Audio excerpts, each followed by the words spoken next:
quorum is present.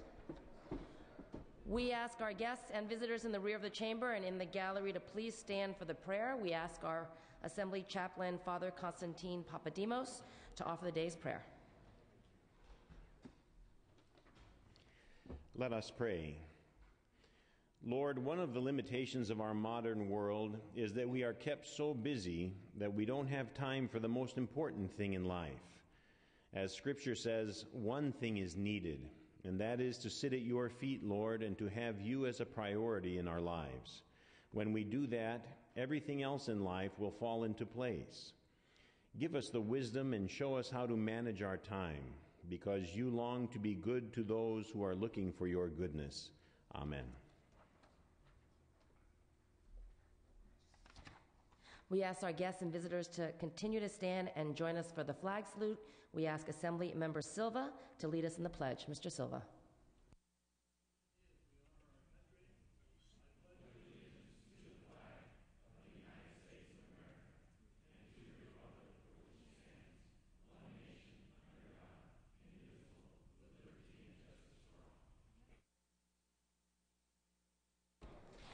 Reading of the previous day's journal.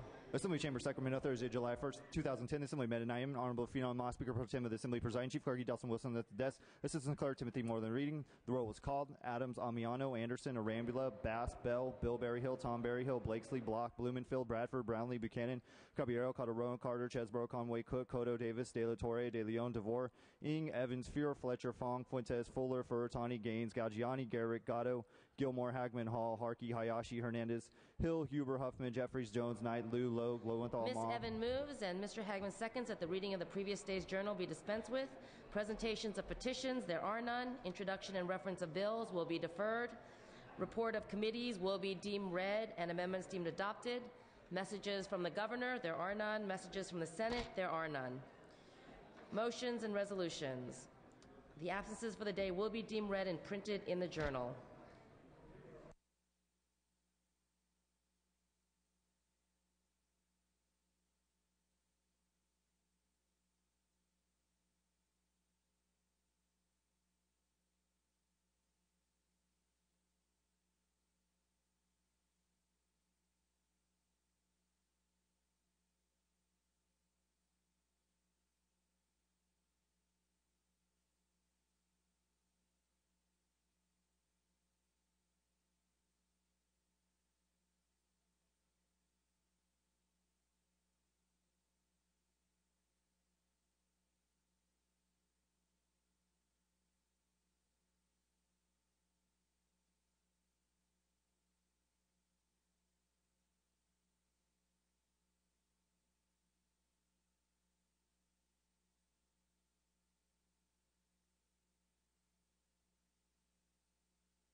Mr. Calderon, you are recognized.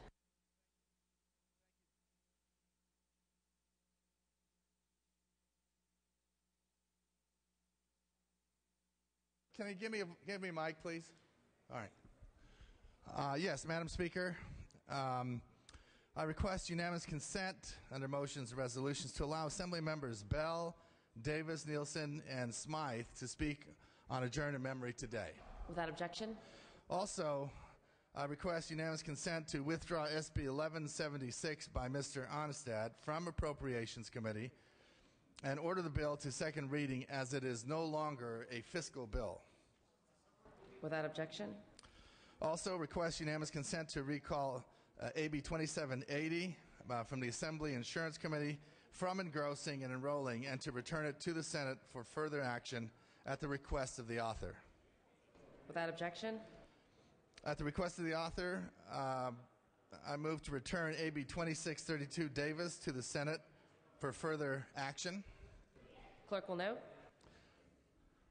At the request of the author, I move to rescind August 2009 floor vote on SB 156 by right and return the bill to third reading file. Clerk will note. Without objection. That's 2010. It's a wrong date. Is it from last year? Okay. All right. 2009 is the right date. All right. Request unanimous consent to order file items 197, SB 1221 by Calderon to the first day consent calendar. Without objection. To the inactive file, file item 191, SB 1169 by Lowenthal at the author's request. And file item 210, SB 958, Lowenthal at the author's request. Without objection.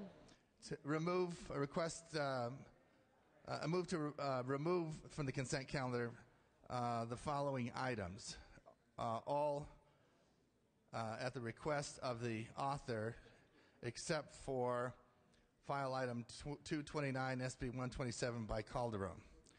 So, in order are file item 200, SB 1128, file item 203, SB 1394, file item 214, SB 1201, file item 219, SB 1348, file item 220, SB 1371, file item 229, SB 127, and file item 234, SCR 83, all from removed from consent at the request of the author, except for the item noted by Mr. Calderon. Mr. Calderon, file item 208, SB 613. Is that bill also supposed to be moved? It's not on my notes. Do we need to move that? All right. Clerk will note. All right.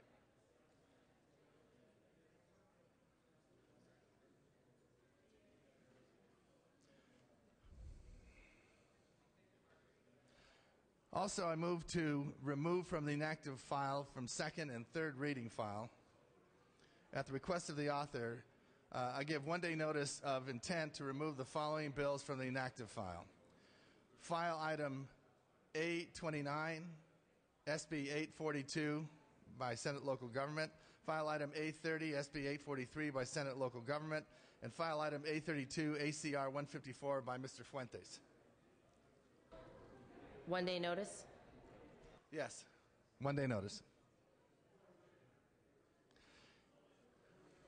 And finally, Madam Speaker, I request unanimous consent to waive the file notice requirements to allow the Appropriations Committee to hear the following bills on Wednesday, August 4, 2010 at 9 a.m. in room 4202. Clerk will read the bills. Without objection. Clerk will read the list of bills. Senate Bill 270, 282, 364, 376, 409, 442, 474, 565, 722, 730, 771, 837, 880, 890, 928, 930, 991, 1008, 1028, 1059, 1076, 1084, 1116, 1125, 1127, 1130, 1136, and 1142.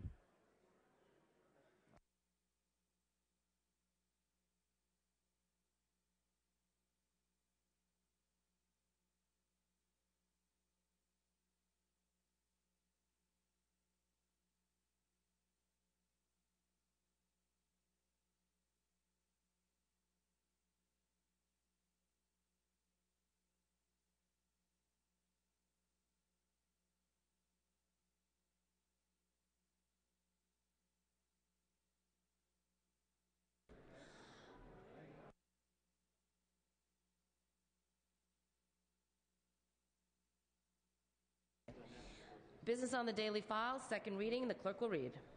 Assembly concurrent Resolution 170 with amendments. Senate Bill 1406, 525, 530, 1318, 885, 906, 530, 977, 1070, 1319, 1483, 623, 1076 with amendments. 1272 with amendments. 1028 with amendments. 1142 with amendments. 364, 1422, 1444, 1453 with amendments. 730 with amendments. 837 with amendments. 1154 with amendments. 1375 with amendments. 1435 with amendments. 565 with amendments. 376 with amendments. 991 with amendments.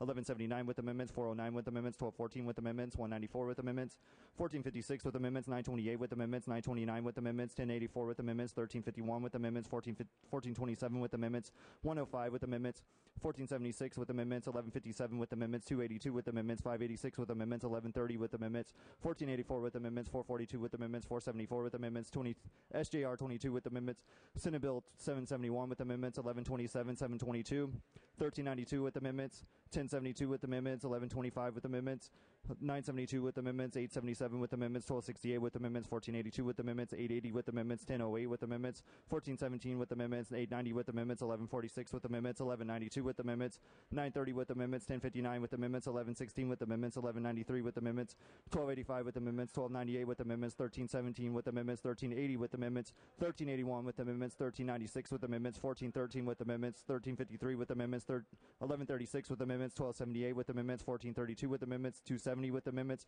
1391 with amendments, and Senate Bill 1354 with amendments. All bills will be deemed read and amendments deemed adopted. Okay, members, we're going to start with concurrence in the regular session. Item number 83, AB 2016. Clerk will read.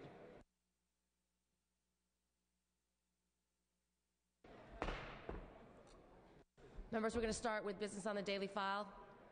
Concurrence items first. Item number 83, AB 2016. Clerk will read. Assembly Bill 2016 by Assemblymember Torres, an act relating to common interest developments. Ms. Torres. Thank you, Madam Speaker and members. Assembly Bill 2016 is back for concurrence from the Senate. The Senate amendments are minor and technical. Assembly Bill 2016 makes it easier for homeowner associations. This is quite an exciting bill if you live in a gated community, so you might want to listen up. Assembly Bill 2016 makes it easier for homeowners associations to learn the name and address of a successor in interest if a property is foreclosed in a common interest development. I ask for your aye vote. Seeing no further questions or debate, clerk will open the roll. All members vote who desire to vote. All members vote who desire to vote.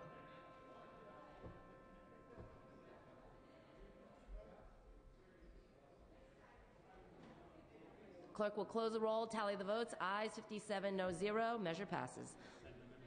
Senate amendments are concurred in. File item 84, AB 1263. Clerk will read. Assembly Bill 1263 by Assemblymember Strickland, an act relating to unlawful detainer. Ms. Strickland. Thank you, Madam Speaker. AB 1263 addresses a problem in eviction law that does not provide property owners a reasonable method of serving eviction notices for commercial tenants. Current law allows landlords to serve a tenant by mailing to the residence of the person. In the case of residential tenants, this is not a problem, obviously, since the landlord knows where that person lives. But in the case of a commercial tenant who does not reside at the property being leased, personal residence of the tenant is not typically available to landlords for many different reasons. This bill will resolve this problem by allowing the property owner to serve a commercial tenant at the rented property instead of at the tenant's personal residence. The amendments taken in the Senate further clarify all ambiguities in this section of eviction law. AB 1263 passed out of the Senate without any opposition, and I'd urge your aye vote. Thank you. Seeing no further questions or debate, clerk will open the roll. All members vote who desire to vote. All members vote who desire to vote. Clerk will close the roll, tally the votes. Ayes 55, no 0. Senate amendments are concurred in. File item 85, AB 1399. Clerk will read. Assembly Bill 1399 by Assemblymember Anderson, an act relating to local government. Mr. Anderson. Thank you, Madam Speaker. Members, Assembly Bill 1399 is back on concurrence. Senate amendments are clarifying and add co-authors. Thank you, and I respectfully ask for an aye vote. Seeing no further questions or debate, clerk will open the roll. All members vote who desire to vote. All members vote who desire to vote.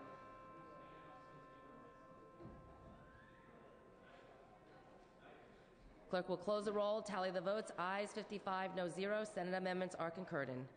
File item 87, AB 1742. Clerk will read. Assembly Bill 1742 by Assemblymember Cotto, an act relating to special education. Mr. Cotto. Thank you, Madam Speaker and members. This bill, again, is back from concurrence. The Senate amendments strengthen the intent of the bill as well as strike references that allow for more flexibility in the implementation of the bill. The bill encourages IEP teams of non-public, non-sectarian schools to consider incorporating technology-based materials as defined by AB 1398 in a student's individual education plan. I ask for your aye vote. Seeing no further questions or debate, clerk will open the roll.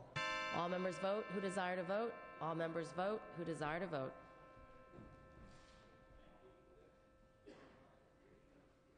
Clerk will close the roll, tally the votes. Ayes 56, no 0. Senate amendments are concurred in. File item 89, AB 1894. Clerk will read. Assembly Bill 1894 by Assemblymember Monning, an act relating to judges. Mr. Monning. Thank you, Madam Speaker and members. Amendments taken in the Senate were clarifying. AB 1894 extends for civil cases only the time period for moving to disqualify a judge for prejudice from 10 to 15 days, requires the parties challenging the judge to notify all other parties within 5 days of making the motion. I ask for an aye vote. Seeing no further questions or debate, clerk will open the roll. All members vote who desire to vote. All members vote who desire to vote. Clerk will close the roll, tally the votes. Ayes 51, no 0. Senate amendments are concurred in. File item 90, AB 1995. Clerk will read. Assembly Bill 1995 by Assemblymember Gaines, an act relating to fish and wildlife. Mr. Gaines. Great. Thank you, Madam Chair and members. AB 1995 simply allows someone to replace a fishing or hunting license in the event that it's lost. These amendments simply make technical changes to clean up drafting errors. I urge your support. Thank you. Seeing no further questions or debate, clerk will open the roll. All members vote who desire to vote. All members vote who desire to vote. Clerk will close the roll, tally the votes. Ayes 54, no 0. Senate amendments are concurred in. File item 91, AB 2011. Clerk will read. Assembly Bill 2011 by Assemblymember Arambula, an act relating to crimes and declaring the urgency thereof to take effect immediately. Mr. Arambula. Thank you, Madam Speaker and members. Assembly Bill 2011 reinstates the $400 minimum probation fee, which is used to fund domestic violence programs and services. Senate amendments change the allocation funding so that now 2/3 of the funds go to local, county domestic violence programs. The bill has received bipartisan support. It has received no votes, and I would respectfully ask for an aye vote. Seeing no further questions or debate, clerk will open the roll. All members vote who desire to vote. All members vote who desire to vote.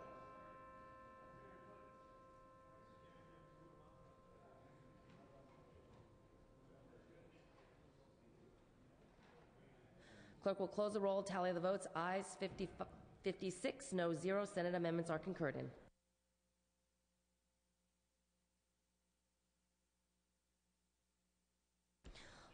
File item 92, AB 2039. Clerk will read. Assembly Bill 2039 by Assemblymember Logan, act relating to public social services. Mr. Logue. Thank you, Madam Speaker. AB 2039 would remove the sunset date from Placer County's highly successful Youth Services Pilot Program. This bill has received great support in the Assembly and the Senate with no votes to date. There's only been one technical amendment to the bill, helping to clean up the language.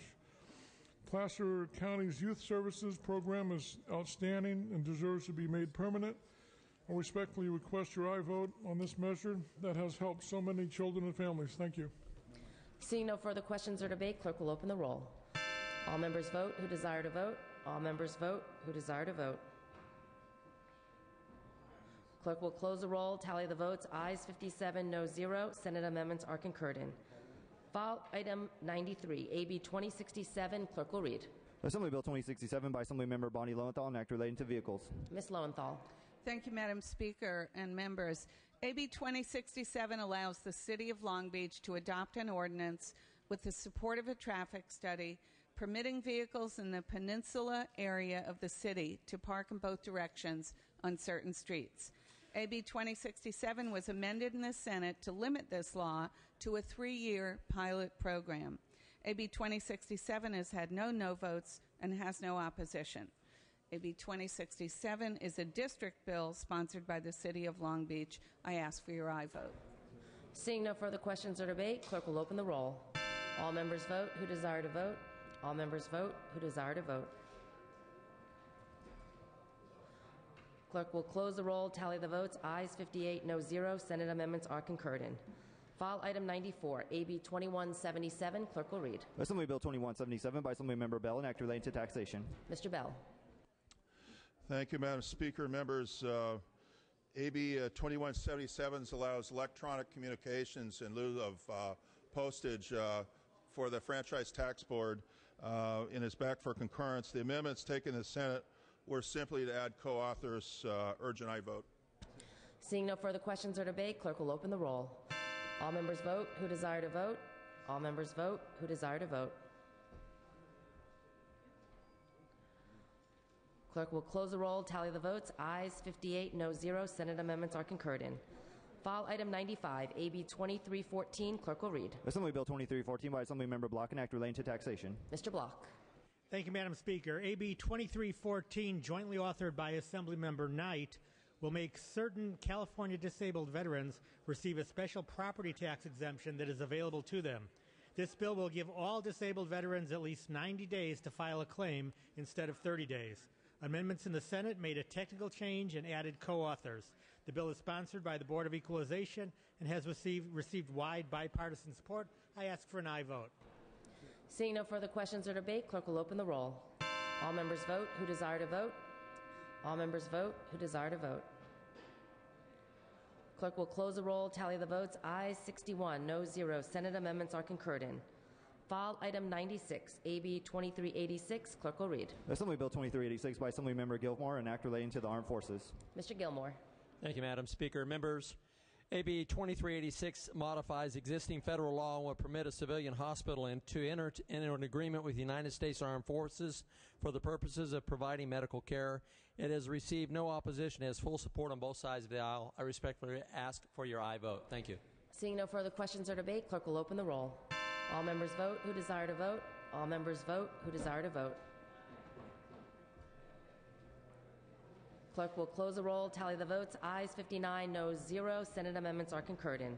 File item 97, AB 2426. Clerk will read. Assembly Bill 2426 by Assemblymember Bradford, an act relating to surrogacy facilitators. Mr. Bradford. Madam Speaker, members, AB 2426 is a fiscally prudent solution to solve the fraud that occurs when surrogacy agencies close their door and embezzles millions of dollars of their clients' funds. The Senate amendment just restricts non-attorney surrogacy facilitators from holding a financial interest in an escrow account and controlling their clients' money. I respectfully ask for your aye vote. Seeing no further questions or debate, clerk will open the roll.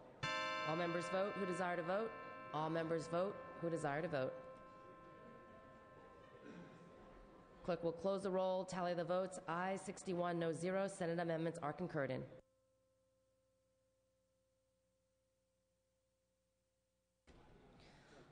File item 102, ACR 162. Clerk will read. Assembly concurrent resolution 162 by Assemblymember Bell relative to Disability History Week. Mr. Bell. Madam Speaker, members, ACR 162 establishes 1 week each year as the Disability History Week to acknowledge the significant gains of people with disabilities have made in overcoming a painful discrimination and exclusion from our communities. The Senate amendments add co-authors and make minor additions to the findings. This bill has 74 Assembly co-authors and was adopted in the Senate on the consent, and I urge an aye vote on concurrence. Seeing no questions or debate, clerk will open the roll. All members vote who desire to vote. All members vote who desire to vote. Clerk will close the roll, tally the votes. Ayes 58, no 0. Senate amendments are concurred in.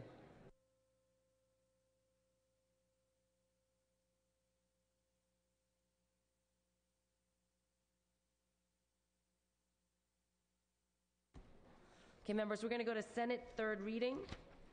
File item 111, ACR 173. Clerk will read. Assembly concurrent resolution 173 by Assemblymember Evans relative to Native Plant Week. Ms. Evans.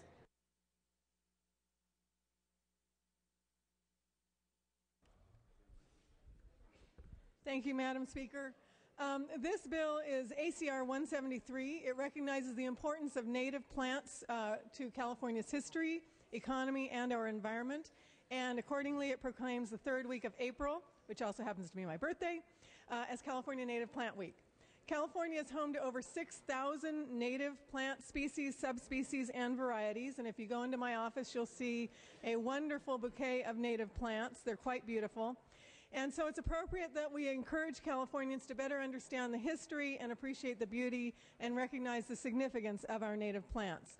The resolution is sponsored by the California Native Plant Society and supported by a host of environmental organizations ranging from California Council of Land Trusts to the Center for Biological Diversity to the National Parks Conservation Association. I'd ask that the first roll be open for co-authors and respectfully request an aye vote. Seeing no further questions or debate, Ms. Evans is asking for the first roll to be open for co-authors. The clerk will open the roll. This is for co-authors, members.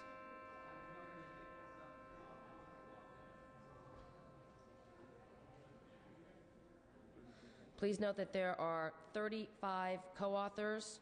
We can take a voice vote on this item. All those in favor say aye. All those opposed say nay. The ayes have it. The measure is adopted.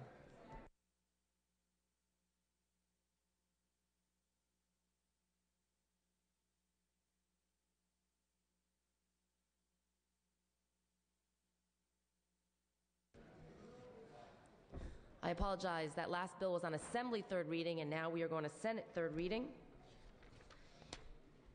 File item 157, SJR 23. Clerk will read. Senate Joint Resolution 23 by Senator Simonian relative to research mitochondrial disease. Mr. Monning.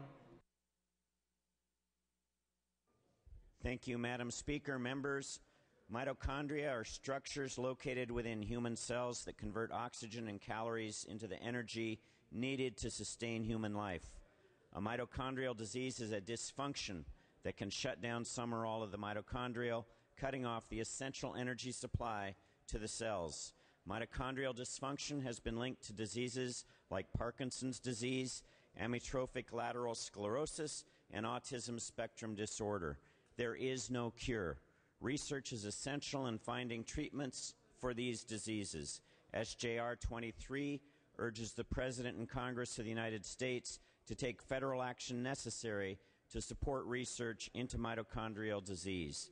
This resolution was brought to former Senator Maldonado, now Lieutenant Governor Maldonado, by Joe Wise and his family who live in Menlo Park. The resolution is supported by hundreds of students and teachers at Sacred Heart School in Atherton. I ask for your aye vote. Seeing no further questions or debate, clerk will open the roll. All members vote who desire to vote. All members vote who desire to vote. Clerk will close the roll, tally the votes. Ayes 57, noes 3. Measure passes. File item 162, passed temporarily. File item 185, SB 434. Clerk will read. Senate Bill 438 by Senator Yee, an act relating to education. Ms. Evans. Thank you, Madam Speaker. Members, this bill is authored by Senator Yee. It clarifies that our children attending charter schools enjoy the same First Amendment protections as children and teachers in public and private high schools and universities. Charter schools should not censor student publication or discipline journalism advisors for factual content in student newspapers. This free speech is protected by the United States and the state constitution. The existing law still allows for, the law will continue to allow for the administration to prohibit publication which is obscene, libelous, or slanderous. And that is the case for all private and public schools and universities. I ask for your aye vote. Seeing no further questions or debate, clerk will open the roll. All members vote who desire to vote. All members vote who desire to vote.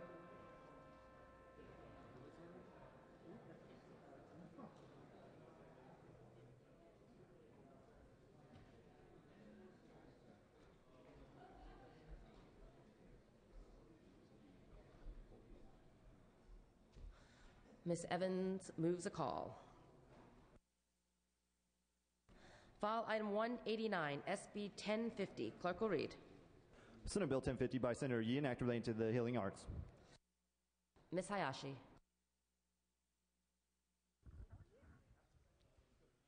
Thank you, Madam Speaker and members. Senate Bill 1050 would remove the 2 newly added naturopathic doctor positions from the membership of the Osteopathic Medical Board and instead create seats for 2 additional public members. The bill will change the membership of the Naturopathic Medicine Committee to 5 licensed doctors, 5 licensed naturopathic doctors, 2 licensed physicians, and 2 public members. The bill has received no votes, and I respectfully ask for your aye vote. Seeing no further questions or debate, clerk will open the roll. All members vote who desire to vote. All members vote who desire to vote.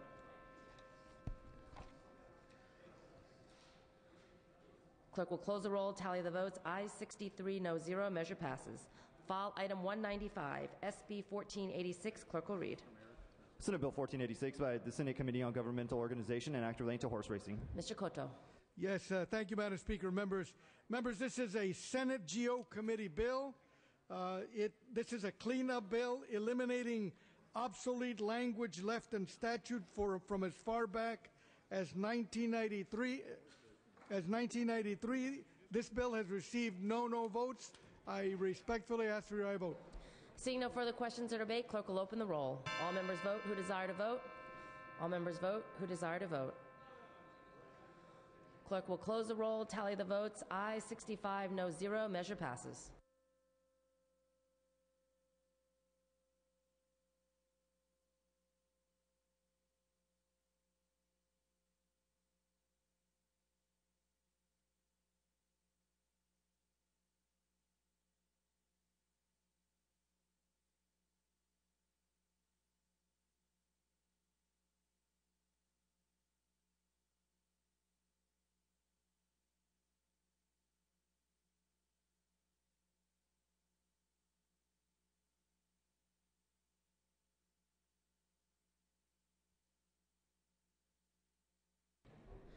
Okay, members, we are going to go to file item 159, SB 1080.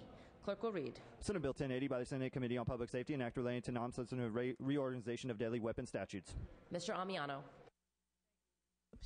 Madam Chair and members, this is simply a public safety committee from the Senate bill. It doesn't. It clarifies the penal code. It's supported by the Brady campaign and the NRA. Both sides of the firearm laws agree that this is the right thing to do. I ask for your aye vote. Seeing no further questions or debate, clerk will open the roll. All members vote who desire to vote. All members vote who desire to vote. Clerk will close the roll, tally the votes. Ayes 56, no 0. Measure passes.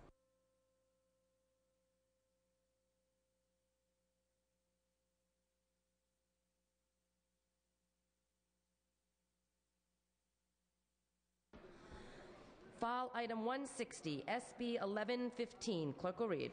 Senate Bill 1115 by the Senate Committee on Public Safety and Act relating to reorganization of deadly weapons. Mr. Amiano. Yes, similar to the previous bill, it's a Public Safety Senate committee bill, has the support of the NRA and the Brady campaign. It makes no substantive change in terms of the penal code. It's just a cross-referencing. And I ask for an aye vote. Seeing no further questions or debate, clerk will open the roll. All members vote who desire to vote.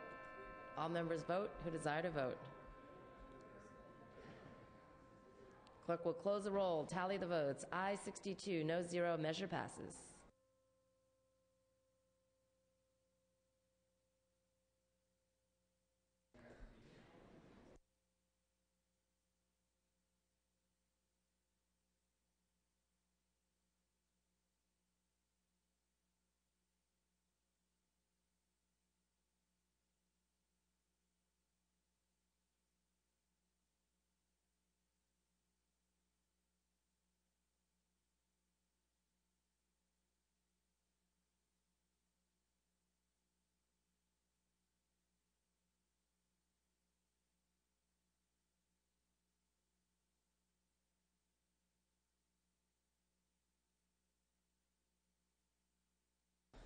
We will return to motions and resolutions.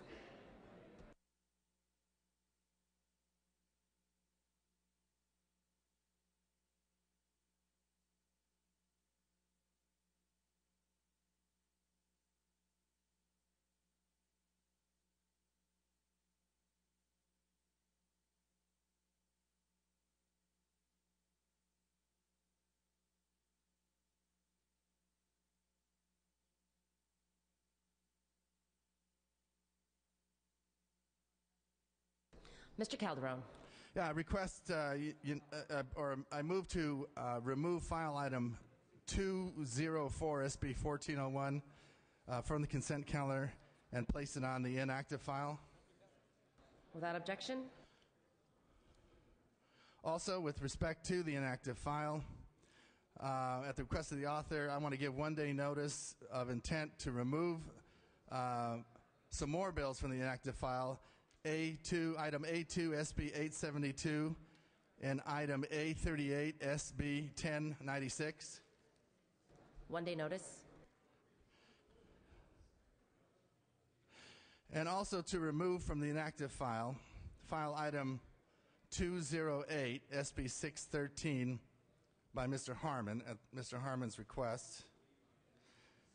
And also, I guess I want to just add that to the two motions I've already made. Without objection. And now, at the request of the author, I move to rescind the August 20. We already did that. Hang on. I'll get it together. Request unanimous consent to suspend the rules to allow Assembly Member Buchanan to take up late amendments which are at the desk to file item 117 SB 846. Without objection. All right.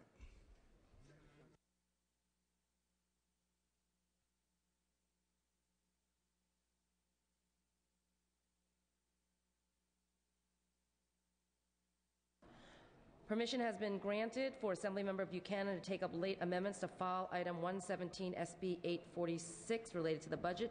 The clerk will read the bill. Senate Bill 846 with amendments by Assemblymember Buchanan.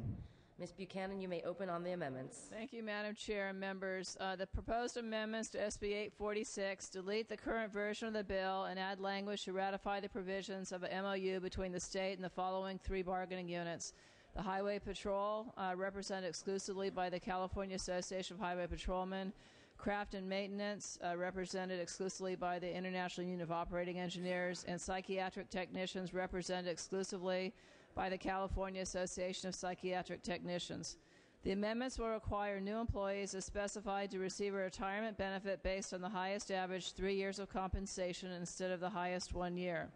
They also require the employees covered by the agreements to pay 10 or 11% of compensation in employee contributions to fund the retirement benefits, and they require that compensation for these employees be continuously appropriated in the event of a late budget.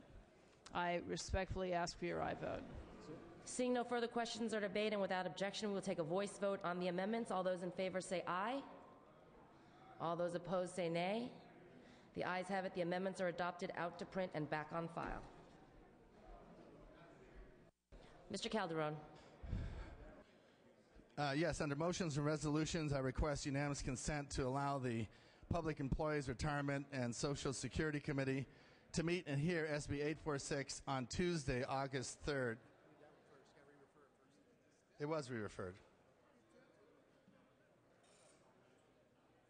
Was this matter re-referred? It was re-referred already. It has not been, so pursuant to Assembly Rule 77.2, I am re-referring file item 117, SB 846, to the Public Employees Retirement and Social Security and Appropriations. Thank you. Now, I request unanimous consent to allow the Public Employees Retirement and Social Security Committee to meet and hear SB 846 on Tuesday, August 3rd of this year at 2 p.m. in room 437. Without objection. And also request unanimous consent to allow the Appropriation Committee to hear SB 846 on Wednesday, August 4 at 9 a.m. in room 4202. Without objection. And then also would request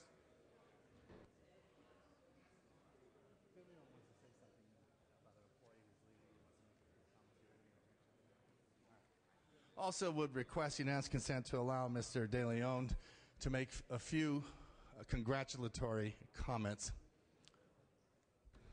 Without objection, Mr. De Leon.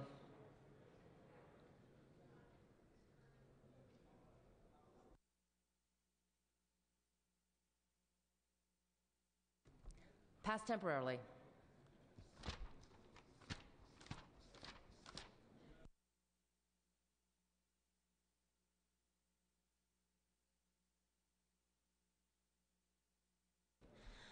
Members, we are at the second day consent calendar. Does any member wish to remove an item from the second day consent calendar? Seeing and hearing none, the clerk will read. Assembly concur in Resolution 160 by Assembly Member Emmanuel Perez relative to the Imperial Valley Pioneers Expressway.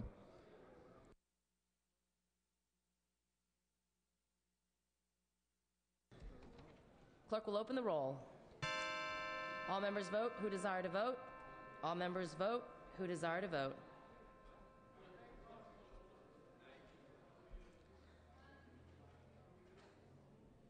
Clerk will close the roll, tally the votes. Ayes 58, no 0 on the consent calendar. Assembly concur in Resolution 164. Ayes 58, no 0. Assembly concur in Resolution 165. Ayes 58, no 0. Assembly concur in Resolution 172. Ayes 58, no 0. Assembly concur in Resolution 174. Ayes 58, no 0. Senate Bill 1405. Ayes 58, no 0. Senate Bill 1188. Ayes 58, no 0. Senate Bill 1493. Ayes 58, no 0. Senate Bill 127. Ayes 58, no 0. Senate Joint Resolution 34. Ayes 58, no 0. Senate concur in Resolution 50. Ayes 58, no 0. Senate concur in Resolution 54. Ayes 58, no 0. Senate concur in Resolution 69. Ayes 58, no 0. Senate concur in Resolution 84. Ayes 58, no 0. Senate concur in Resolution 85. Ayes 58, no 0. Senate concur in Resolution 88. Ayes 58, no 0. Senate concur in Resolution 89. Ayes 58, no 0. And Senate concur in Resolution 100. Ayes 58, no 0. We're going to go to adjourn in memories.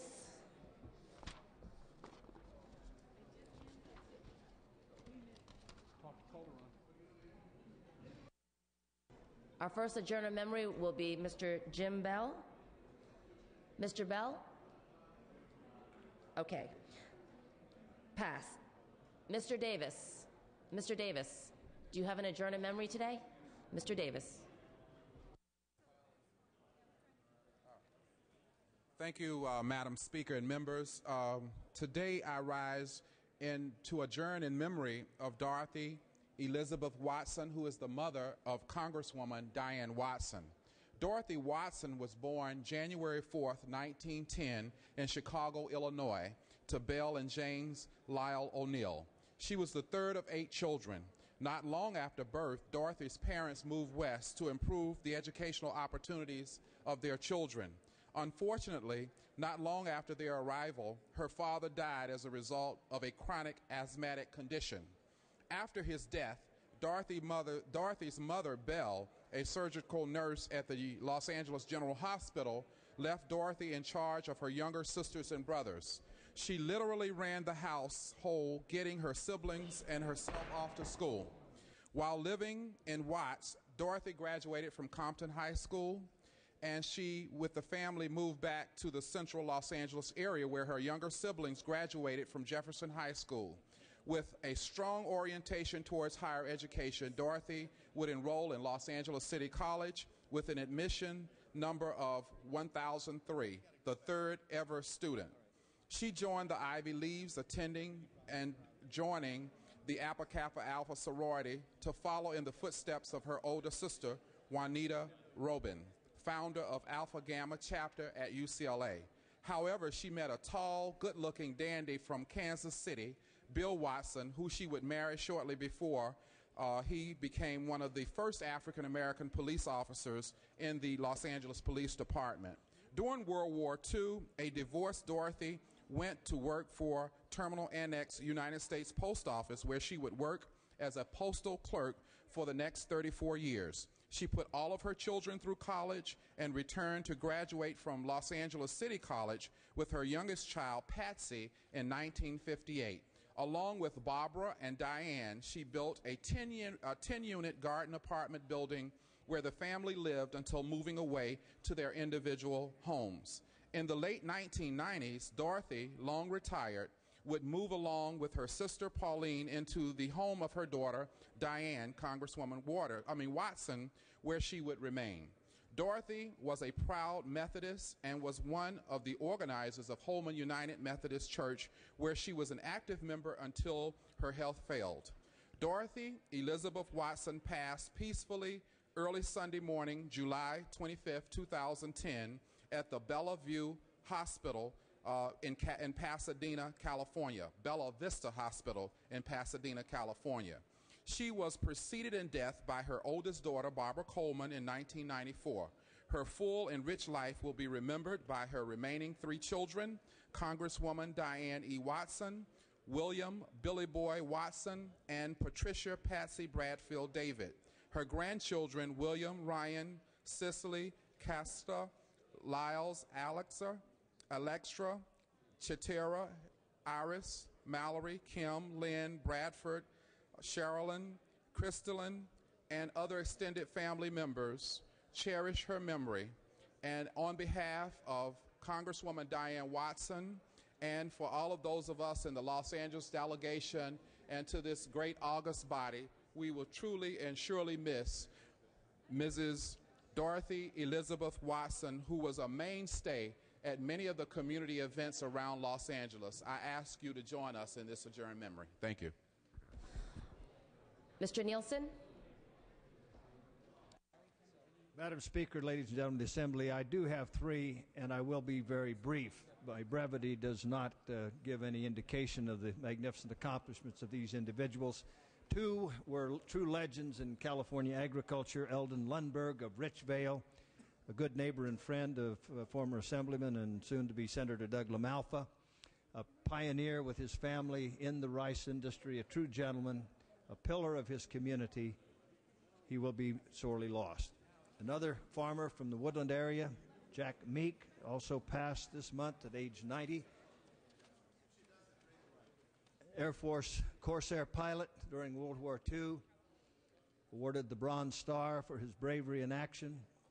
Started a farming operation in the 40s, late 40s, became a leader of many agricultural organizations, Jack Meek. And we lost another one of our soldiers from the district I represent, a young soldier, Tyler Rhodes.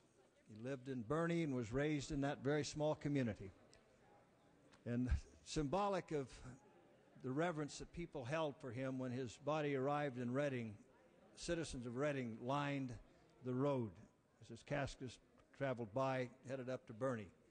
And he was similarly received in Bernie, celebrating his very significant life. He had just recently gotten married and was within 1 month of returning to the United States. Tyler Rhodes. Thank you. Mr. Smythe. Members, can we have a little silence?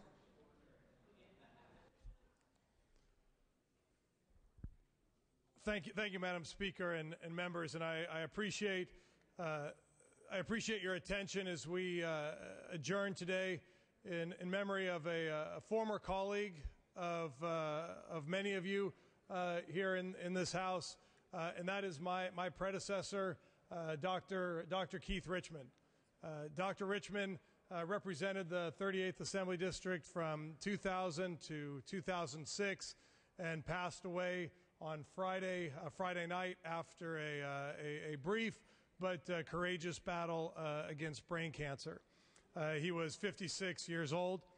Those of you that didn't know, Dr. Richmond, aside from his time here in the Assembly, he did have his own, left a practice and started his own medical company as well, Lakeside Community Healthcare. He was born on November 21st, 1953 in Syracuse, New York, and followed his father's footsteps into the practice of medicine. He attended University of California, Davis, which anecdotally, so did I, so whoever replaces me has to be a UC Davis graduate as well to keep the tradition going, where he was named a Robert Wood Johnson Clinical Scholar and earning his MD and Master's in Public Health degree from UCLA. He was also a member of the UC Davis baseball team and is inducted into the Davis Athletics Hall of Fame from his team from 1973. Of course, we leave the part out that in the legislative softball game, he did strike out during the game, but he doesn't like to talk about that as well. During his time in the legislature, he also almost left early to become the mayor of the San Fernando Valley. At the time, there was a secession movement to break the valley away from the city of Los Angeles, and although that effort ultimately failed, Dr. Richmond was the top vote getter for the position of mayor, and would have left to take that office had the vote passed. Along with his political and medical involvement, he was founding president of the American Diabetes Association, San Fernando Valley chapter. He was a board member of the Valley Community Clinic, Sun Valley Rotary, and was the chairman of the task force on intercollegiate athletics at Cal State Northridge. He was, again, services will be held later this week. He is survived by his first wife, Deborah, his wife, Susan, his parents, Monroe and Esther Richmond, daughters Rachel and Dina, his brothers David and Craig, and sister Marla, and numerous nephews and nieces and other families. So, again, just ask that we adjourn in Dr. Richmond's memory, and just remember how quickly things can change in all of our lives, and to make every day as special as possible. Thank you. Mr. Valines. Thank you, Madam Speaker. I just wanted to follow up on the adjourned in memory for Mr. Richmond. Mr. Richmond was my seatmate my first 2 years in the legislature, and we sat right where Nathan and Cameron are sitting right now. In fact, Keith Richmond sat in that chair, and he had a great sense of humor. And I just want to share one thing he used to say all the time, because he was a doctor, and lots of us forgot that. One of our colleagues, I won't say who, he's no longer in the legislature, would always come up to him and say, "Hey, Doc, can I get some script? I got to get some medicine." And he'd say, "You need more medicine than I can give you." But every time we finished a debate on the floor that seemed crazy, he would say, "Now I should be able to write medicine for everybody on this floor because everybody needs it." And that was his standard position. He said, a good debate is healthy. We should have disagreement. But he goes, this place is crazy and they all need to be medicated. So I've always remembered that. Really enjoyed him as a seatmate. Was able to meet his family when they came up. And he was very proud of being that baseball player at Davis. So I don't know if Davis will have another graduate that will fill that seat and that seat. But I think that would be a great legacy. He's a brilliant guy. He was ahead of his time. He fought for health care, and he fought for reform of the government and reform of pensions before it was popular and before anybody else was willing to do it. So my condolences go to his family, thinking of him up there, and just really benefited from 2 years of being his seatmate with his wisdom. Thank you, Madam Speaker. Mr. Tran. Thank you, Madam Speakers. I'd like to join my colleagues in adjourning in the memory of Dr. Keith Richmond. For those of us who served as seniors, as we term out this year, we have the privilege and honor of serving with Assemblymember, our colleague, Dr. Keith Richmond. And I had many opportunities to share my stories with him. As he said, it was a strange situation. He sat along with Mike Valines right on my right, and on my left at that time it was Dennis Mountjoy on my left. But we had a lot of discussions on the votes and on the policies of the day.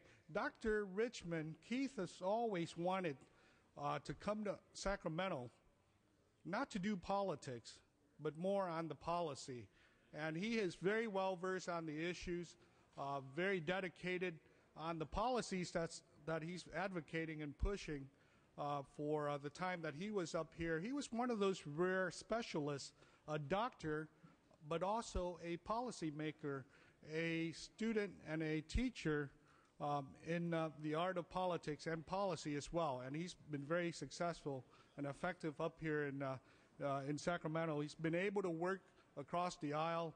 He's a more moderate member of the Assembly, but we all loved him. We liked him, both Democrats and Republicans, and we admire his dedication. So it was with a lot of surprise and sadness to find out over this weekend that he passed on, because he was full of life when he was up here. A big man, both in stature and in reputation as well. So we're all going to miss you, Keith, for your passing, but you've left an indelible legacy as well as an imprint on the state of California. And without objection, at the request of Mr. Nilo, on behalf of Senator Cox. Mr. Nilo. Thank you, Madam Speaker. I was going to get up and speak to Dr. Richmond's passing, too, because he and I became pretty good friends when he was on this floor, and I continued to communicate with him afterward.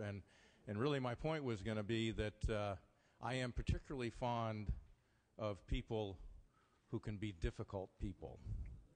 Keith Richmond could be kind of a difficult guy, but he was a fierce warrior, and I wanted to acknowledge that. But I think it's very important, too, that we acknowledge the passing of a former member of this House, a very important member of this House, being Republican leader for longer than any other Republican leader in the last decade, I suppose, and a person with whom I was very close, and a person who I also loved for his cantankerous nature sometimes. We will recognize Dave Cox, Senator Dave Cox, at a memorial service on excuse me, on Thursday, and there will be a ceremony on the Senate floor. But as I said, I think it's very important to acknowledge such an important member of this House. I'll be speaking at the memorial service, so I won't go into a great deal of comments, just to say that I knew Dave in ways different than anybody in this institution did. We have been friends and neighbors, and our families close for over 3 decades. We knew each other before either one of us went into politics. I went to him first when I was going to run for office. He has been since then a mentor of mine and extremely valued advisor. And we became even closer through the professional experience, of course. And it has been a unique, and I will say for the rest of my life, very memorable experience to serve with the man here in this institution since he became so important to me in my early years in politics on the Board of Supervisors. As I said, I will speak to that more on Thursday, but just let me say at this point that the state of California has lost an outstanding public servant. The legislature of the state of California has lost an outstanding leader who still had 2 years left on his term. And as I said, I have lost a very close and dear friend. I thank you for allowing me to make these comments here at this chamber in which he served, Madam Speaker. Mr. Gaines. I rise to acknowledge the passing of Senator Dave Cox. I did not have the close relationship that Assemblyman Nilo did, but he was well respected in this community. And one thing I truly remember about him was my father telling me that this gentleman by the name of Mr. Cox had arrived at his front door, had knocked at his front door. He was walking precincts when he entered politics a couple of decades ago, and he was running for the SMUD board. And my dad said, anybody that's willing to come up, we have a long driveway that gets to our house, and knock on the door and tell about the race that they're running for, he said, I will support. And Dave Cox was a direct, tough elected official that represented the Sacramento region well, and I had so much respect for him. I remember when I first got elected, he sat down and kind of went through a few of the basics that you need to know, I think, when you enter the institution of the state legislature. And for that, I really respect him, and I'm sad to see his passing. Thank you. Ms. Huber. Thank you. I wasn't going to speak on this because I probably didn't know Senator Cox nearly as long as everyone else, but he was my senator. And I feel compelled to at least take the time to say whether you agreed with him or not, you had to respect that the man was a fighter. And he would fight with the courage of his convictions and always put his heart and soul into representing his district and fighting for the things that he believed in, and he will surely be missed. Mr. Calderon. I rise to remember Senator Cox. Quite frankly, I think he voted against every bill I ever introduced. But he had but he was consistent and he had a reason for his vote. And it was never political. And I think we need to rise and recognize one of our own, if for no reason other than we in this chambers and in the Senate understand what it's like to give up of our personal lives, to become a public person, and to become a public servant. Now, of course, the public always changes opinion about us, and that we expect. But we know, no matter how we differ from each other or disagree with each other, we know how important this job is and what a responsibility is. And no one took that responsibility any more seriously than Senator Cox. So I think we need to recognize the contribution that he has made to this state, and we will all miss him and his perspective and his point of view and his values. We will miss that here in the legislature. Mr. Garrick. Thank you, Mr. Speaker. As the Republican leader of the Assembly, I feel it my duty to rise and join some of my colleagues today in honoring Senator Cox and recognizing his contribution to this body. Many of us here have known him for brief periods of time and others for extended periods of time. But whether you knew him for a short time, you knew that, or a long time, you knew that he was a man of convictions, that, as identified by my colleague earlier, was someone who fought for what he believed in and stood by those principles and values, even if it was sometimes swimming up the stream. I believe his faith was very strong. We know frequently we hear the word success, but the meaning of success can be measured not by just one or two accomplishments, but I think by a man's entire life, his dedication to his family, to his job previous to joining the political environment, and to his county of Sacramento and to the state of California is unquestioned. And I ask for, with the Speaker's permission, a moment of silence to honor Senator Cox. Actually, Mr. Garrick, I was about to ask all the members to rise not only for Senator Cox, but also for former Assemblymember Keith Richmond, if we would all please join in a moment of silence in both their memories.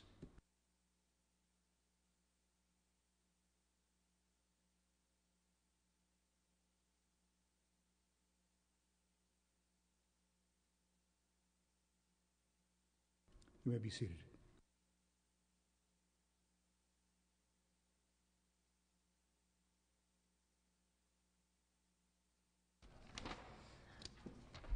We still have an item on call. Mr. Fuhr, will you be taking up your two bills today? Okay.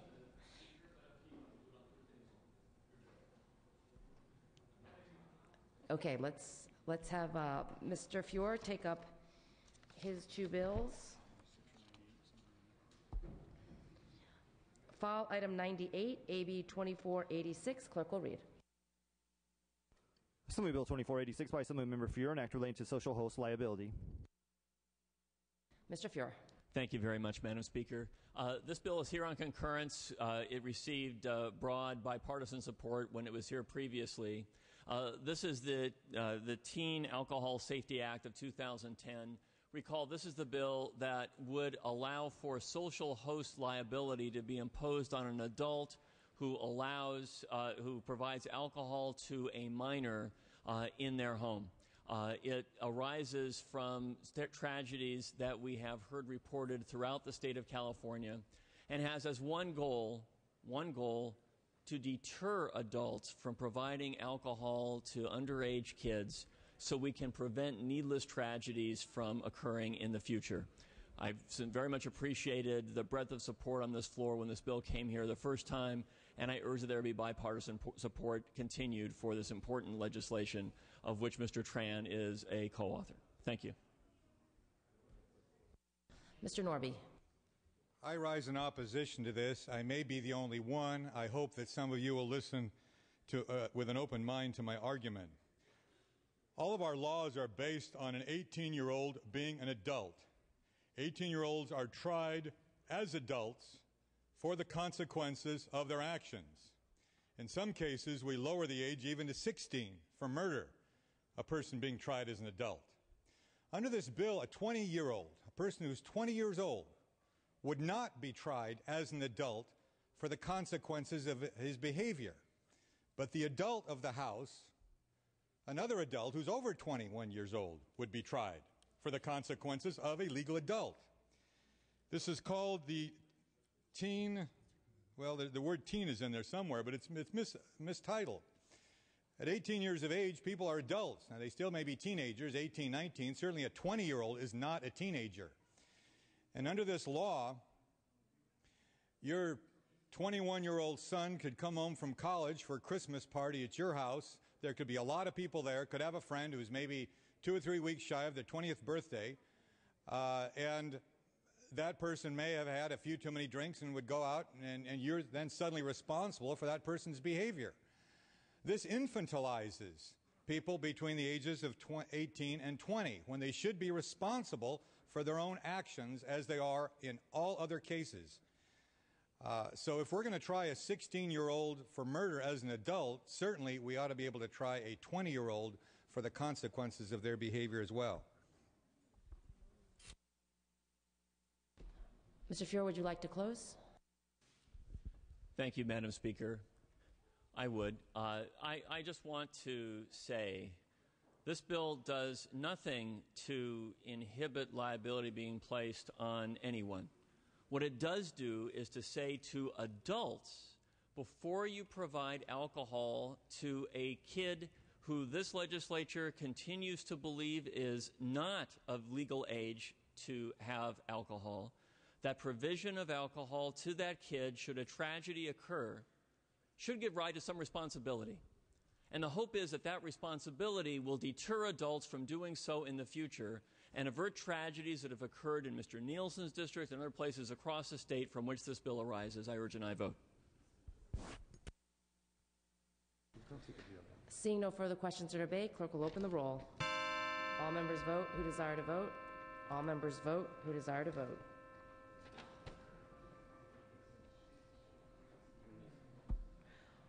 Clerk will close the roll, tally the votes. Ayes 67, noes 1. Senate amendments are concurred in. Without objection, SB 364 Flores is referred to the Appropriations Committee, and we are waiving the file notice requirements to allow the Appropriations Committee to hear the bill on Wednesday, August 4th at 9 a.m. Also pursuant to, without objection, also pursuant to Assembly Rule 77.2, I am re-referring the following bills to committee. File Item 86, AB 1502 Ang, to the Judiciary and Appropriations Committee without objection.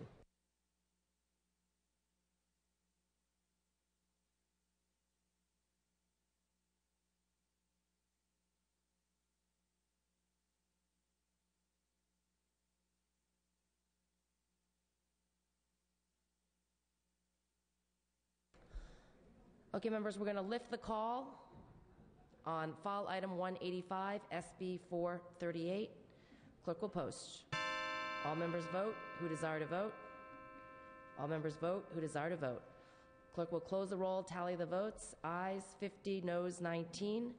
Measure passes.